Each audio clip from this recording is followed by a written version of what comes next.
வாழ்க வளமுடன். கடவுள் அமைத்து வைத்த மேடை இணைக்கும் கல்யாண மாலை. இன்னாருக்கு இன்னார் என்று எழுதி வைத்தானே தேவன் அன்று. கவியரசு கண்ணதாசனின் இந்த பாடல் வரிகள் இறையாற்றலின் கருணையை தாங்க விளக்குது. மனிதன் பிறக்கும் போதே இயற்கை அவன் வாழ்க்கைக்கு தேவையான அனைத்து வளங்களையும் அவனோட பிறப்போடே உருவாக்கி விடுகிறது. அவனது வாழ்க்கைக்கு ஆதரவான பெண்ணையும் முதலிலேயே இயற்கை தோற்றுவித்து விடுகிறது. அன்னைக்கு ஒரு எழுத்தை எழுதிப்புட்டா இன்னைக்கு அதை அழிச்சா அவன் எழுத போகிறான். தவறோ சரியோ, இது ஆணுக்கும் பெண்ணுக்கும் எந்நாளும் உள்ள கதைங்க. ஆமாங்க, கணவன் மனைவி அமைவதெல்லாம் இறைவன் கொடுத்த வரந்தானுங்களே. இறைநிலை வழங்கிய திருமண வாழ்க்கைக்கு முன்னால் கட்டாயம் மணமக்கள் இருவரும் படிக்க வேண்டிய புதிய பாடம் எது? அது புதிரான வாழ்க்கை கல்வி பாடம்தாங்க. இக்கல்வி கற்று பெற்ற தெளிவில் வாழ்வில் இணைந்து நலம் பெறுங்கள் அப்படின்னு சொல்கிறாரு நம்ம அருட்தந்தை வேதாத்திரி மகரிஷிங்க. அவரோட அன்பு குரலிலேயே இந்த விளக்கத்தை கேட்டு நாமும் தெளிவு பெறுவோம். வாழ்க வளமுடன். இந்த வாழ்க்கை விளக்கம் எல்லாருக்கும் அவசியமாகிறது. ஆகவே இதை உங்களுக்கு ஏற்கனவே தெரிந்திருந்தாலும் அது எவ்வளவு அவசியம் என்றதை உணர்ந்து கொள்றதுக்கு இதுக்காக காலத்தை ஒதுக்கி வச்சுருக்கோம். யோகம் என்ற முறையில் அங்கே அதிகமாக ஆழமாக தெளிவாக சிந்தித்து ஒருவருக்கொருவர் தன்னுடைய அனுபவங்களையும் சேர்த்து இதை பயன்பெறுவோம் என்று கூறி இந்த விளக்கத்தை இதோடு நிறைவு செய்கிறேன். வாழ்க வளமுடன். வாழ்க வளமுடன். இறையாற்றலினுடைய கருணை எப்படி இருக்கிறதுன்னா, ஒரு ஜீவன் பிறந்தது, அதாவது ஒரு மனிதன் பிறந்தான் என்றால் அவன் வாழ்வதற்கு என்னென்ன வேணுமோ அந்த பிறப்பிலேயே இணைத்து வச்சிருக்குது. அந்தந்த காலத்தில் அந்தந்த இடத்துல அது அவனுக்கு கிடைக்கும். அதே போல் அந்த ஆண்கள் எவ்வளவோ பேர், எத்தனை கோடி பேர் இருக்காங்க பாருங்க. ஒரு ஆண் பிறந்தா அந்த ஆணுக்கு இத்தனை நாள் பொறுத்து, அதாவது 18 வயசு 20 வயசு ஆன பிறகு ஒரு பெண்ணும் வேணுமே. அப்பொழுதுதான் வாழ்க்கைக்கு ஆதரவாக இருக்கும் என்பதாக ஒவ்வொரு ஆணுக்கும் தக்க காலத்தில் ஒரு பெண்ணையும் உற்பத்தி செய்து வந்திருக்கு. அந்த பெண்ணை எப்படி இறைநிலையானது உருவாக்கி வச்சிருக்குதுன்னுட்டு நீங்கள் பார்த்தீங்கன்னா, ஒவ்வொருவருக்கும் நீடித்து வரக்கூடிய பரம்பரை பதிவு ஒன்று இருக்குது, சஞ்சித கர்மம். அந்த கர்மங்களையெல்லாம் தீர்த்து விட்டு மனிதனாக வாழறதுக்குரிய அளவில் அறிவு செயல் முன்னேறணும். அதற்கு உதவியாக இருப்பதற்கு ஒவ்வொருவருக்கும் வாழ்க்கை துணை வேண்டும். வாழ்க்கை துணை அம்மாதிரி ஒத்து அமையணும். அந்த மாதிரி 2 பேருடைய வினைப்பயனை ஒன்று கூட்டி அது ஒருத்தருக்கு ஒருத்தர் ஒத்தையாசையாக இருந்து அந்த வினைகளையெல்லாம் கழித்து கொண்டு உயர்வு தூய்மை பெறுவதற்காக ஏற்றவாறு இறையாற்றலானது ஒரு ஆணுக்கு பெண்ணையும் பெண்ணுக்கு ஆணையும் உற்பத்தி செய்யும் போதே அந்த தக்க குணமும் நடத்தையும் அமைச்சு வச்சிருக்கு. பெண்மையினுடைய மதிப்பு உலகம் உணரும். அப்படி உணர்ந்து கொண்டா என்னிடம் எனக்கு துணையாக இருக்கக்கூடிய பெண், எனக்கு துணையாக இருக்கக்கூடிய ஆண் இறைவனாலே தரப்பட்ட வரம். இந்த வரத்தை கொண்டு எனக்கு வேண்டிய வாழ்க்கைக்கு வேண்டிய அனைத்து சுகமும் நான் அடைய முடியும், அடைந்து கொண்டிருக்கிறேன். ஏதேனும் சிறு குறைபாடுகளோ தொந்தரவோ இருக்குமேயானால் அது நான் முன்ன பின்ன செய்த வினையினுடைய விளைவுகள், அதையும் நான் போக்கிக் கொள்ளுவேன் என்ற அளவு தெளிந்து கொண்டா எப்படி இருக்கும் குடும்பம்னு பாருங்க.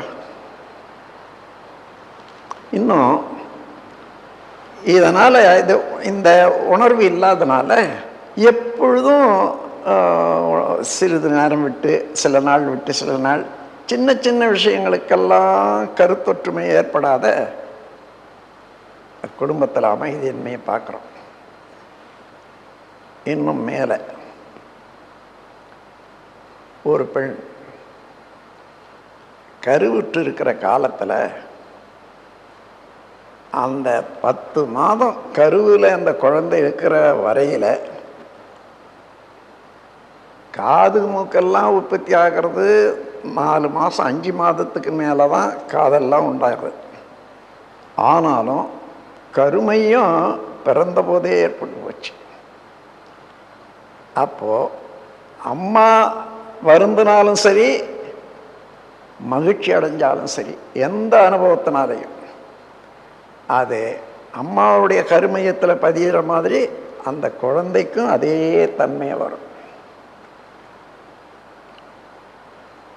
இப்போ மாமியார் மருமகள்னு வச்சுக்கோங்க. மாமியார்ன்றவர் யாரு? அவர்கள் அந்த குடும்பத்துக்கு மருமகள் தான். மருமகள் என்றதுன்னா 2 வார்த்தைகள், நல்ல துல்லியமான 2 வார்த்தைகள் சேர்ந்து தான் மருமகள். மருவிய மகள் மருமகள். ஏன்னா ஒரு இடத்துல பிறந்து வளர்ந்து இன்னொரு இடத்துல வாழ வந்தவள். அப்போது அந்த பெற்றோர்களெல்லாம் விட்டுட்டு கணவனுக்கு பெற்றோர் வந்து அடங்கி இருக்கிற போது இவர்களுக்கு மருவி வந்த மகள். அந்த உயர்ந்த கருத்தை உணர்த்தர் தான் மருவிய மகள் மருமகள். இப்போ மருந்துன்னு சொல்கிறோம். உயிர் சக்தி உந்து ஆற்றல் அது கெட்டு போனால் தான் சரியாக வேலை செய்யலைன்னா நோய் வரும். அந்த நோயை அந்த உயிராற்றல்லே இருக்கக்கூடிய சக்தியை கொண்டு தீர்த்து கொள்ளணும். ஆனால் சில இடங்களில் முடியல. அப்போ அந்த உயிராற்றலுக்கு ஒத்தாசையாக துணையாக ஒரு மூலிகையோ அல்லது கெமிக்கலையோ ஒரு மருந்தாக்கி கொடுக்குறோம். அதுக்கு பேர் என்ன வைக்கிறோம்? மருந்து. மருந்து என்னன்னா மருவி உந்து ஆற்றல். ஏற்கனவே இருக்கக்கூடிய உயிர் சக்தி அந்த நோயை தீர்க்க முடியாத இருக்கிறது, அதுக்கு மருவி உந்து ஆற்றலாக இன்னொன்று கொடுக்குற போது மருவி உந்து ஆற்றல் மருந்து எனப்படுவது போல ஒரு குடும்பத்தில் பிறந்து எல்லா வகையிலையும் தன்னை உருவாக்கி கொண்டு நல்ல வயது வந்த பிறகு பயன்படத்தக்க வயதில் பெற்றோர்களை விட்டு பிறந்த வீட்டை விட்டு இன்னொரு வீட்டுக்கு போகிறாங்க. அப்போது அங்கே ஒட்டி வாழ வேண்டிய போது அதில் எத்தனை அட்ஜஸ்ட்மெண்ட்டு தேவையாக இருக்குது, எவ்வளோ விட்டு கொடுக்க வேண்டியதாக இருக்குது. அவ்வளவும் இன்னும் பெண்களுக்கோ ஆண்களுக்கோ அந்த வாழ்க்கை விளக்கம் என்பது இன்னும் உலகத்தில் வாழ்க்கை கல்வி வரல.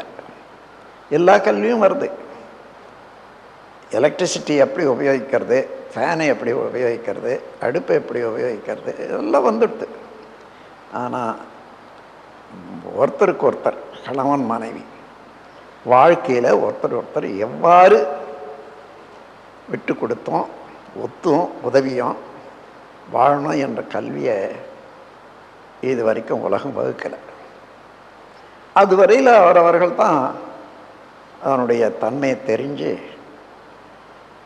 அதுவும் இதை போல் சர்வீஸ் சென்டர்கள் மூலமாக தொண்டு நிலையங்கள் மூலமாக அந்த கல்வியை கற்றுக்கொண்டு முன்னேற வேண்டியதாக இருக்குது. அப்படி பார்த்திங்கன்னா ஒரு குழந்தை உற்பத்தி ஆகுது. அந்த 10 மாதமும் கணவன் மாமியார் மாமனார் இவர்களால் என்ன போற்றுதலோ தூற்றுதலோ கிடைக்குதோ அவ்வளவும் அந்த பெண்ணுக்கு வருத்தமோ மகிழ்ச்சியோ ஏற்படுத்துது இல்லையா? நாம் நினைக்கிறோம் அந்த பெண்ணு மாத்திரம்தான் அந்த வருந்துறா அல்லது மகிழ்ச்சி அடைகிறான்னுட்டு. அந்த வயிற்றில் இருக்கக்கூடிய குழந்தை சேர்ந்து தான் மகிழ்ச்சி அடையுது, எடுத்து காட்டலை. அத்தகைய குழந்தை வெளியே வந்து பிறந்து வயசுக்கு வந்த போது இவ்வளவும் யார் யார் என்னென்ன செய்தாங்க அவ்வளவும் தீர்த்து கட்டிட்டோம்.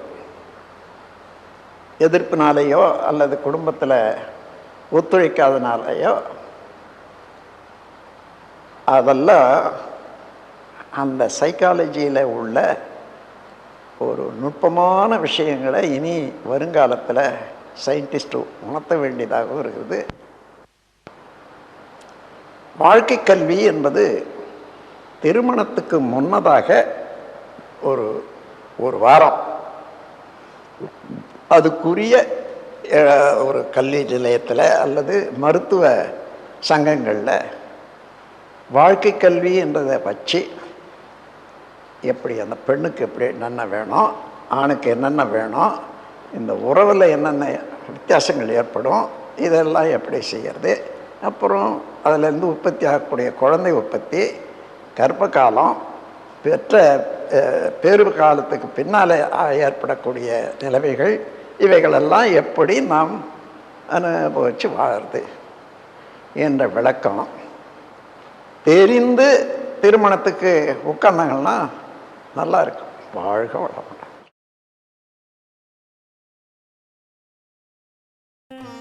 வாழ்க வளமுடன். ஸ்கை வேதாத்ரி அமுதம் சேனலை சப்ஸ்கிரைப் பண்ணாதவங்க சப்ஸ்கிரைப் பண்ணுங்கள், பெல் பட்டனை டச் பண்ணுங்கள். அப்போ தான் நாங்கள் போடுற எல்லா வீடியோஸும் உங்களுக்கு கிடைக்கும். நன்றி. வாழ்க வளமுடன்.